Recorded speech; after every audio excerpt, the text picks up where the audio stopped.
在整个崩坏3故事的开端，我们就已经认识了博罗尼亚。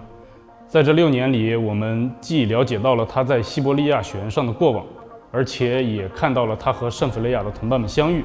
并且一起被卷入了崩坏和种种阴谋。而其中最令人印象深刻的，可能还是他在经过历练之后，终于获得了理智律者传承的认可，并且就此踏上了属于他自己的道路。自此之后，这个小女孩就以一种冷静而克制的风格，始终思考着下一步的对策，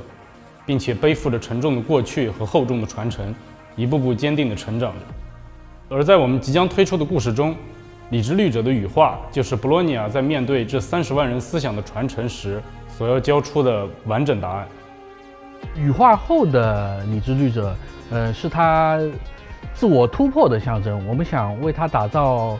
一种最能体现，他成长的装甲。一开始我们考虑去实现波罗尼亚小时候所想过的那些幻想，比如说光束剑刃啊，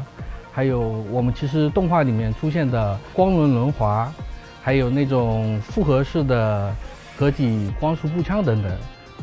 最终考虑到性能和整体设计的美感，然后从所有想法中我们挑选了最酷最波罗尼亚的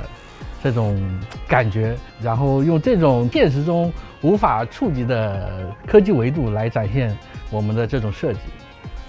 绿者能量充盈的布罗尼亚身后会出现全息屏样式的飘带和马尾尾部蓝色的星光，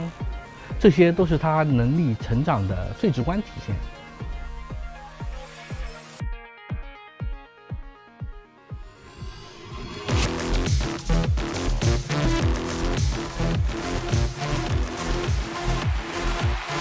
羽化后的博罗尼亚不再依赖重装小兔进行输出，他在面对不同的敌人的时候，不再局限于近战或者远程的作战方式。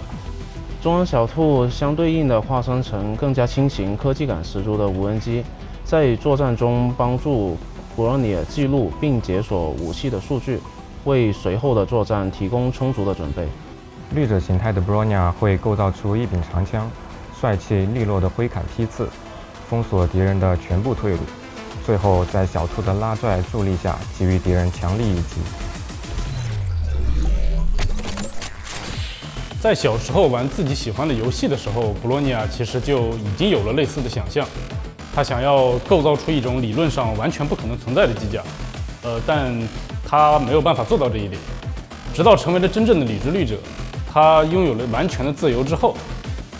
从前阻碍着他的过去和理解，现在反而成为了他力量的来源，能够让他实现自己过去的想象。为了还原这套布罗尼亚自己心中所想的所谓我们的究极兵器，我们其实自己设计了一套那个整个装甲运作的逻辑。比如说，这套机体它其实是通过真理律它所释放的粒子来驱动的。这种粒子是一种蓝色无害的超级能源。当机体驱动的时候，身后会因为充盈的粒子溢出，产生伟艳的拖曳效果。为了完善机甲驾驶的体验感，我们为博罗尼亚设计了专属于它的操作系统。每当博罗尼亚启动机甲时，重装小兔在绿者全能下化为外骨骼机甲，将之前在绿者形态下解锁的数据一一展开，以环绕的武器阵列包围敌人。在博罗尼亚的指挥下，使得目眩的激光牢牢锁定住敌人的浮游炮和追击导弹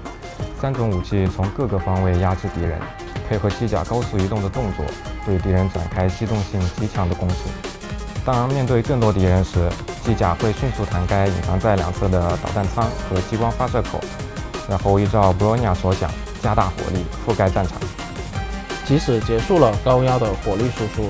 博罗尼亚也不会留给敌人任何喘息的机会。必要时，他会果断启用主炮，对敌人施展一次压倒性的攻击，贯穿大气层，用行动展示出他所欣赏的战斗美学。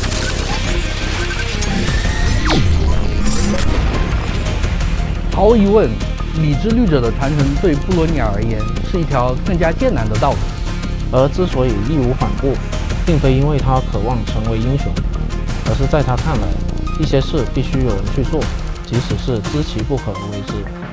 这是我们真正相信的力量，也是崩坏3所理解的英雄。随着对布罗尼亚过去的揭晓，我们将会对他的普通有越来越深的认识，甚至可以说，自始至终，他都是以人类的身份挑战着人类难以企及的极限。而且尽管过程曲折，但他仍从失败中一次次站了起来，并且比以前做得更好，而且有所创新。这不但是属于布罗尼亚的韧性，也是理之律者所代表的人类文明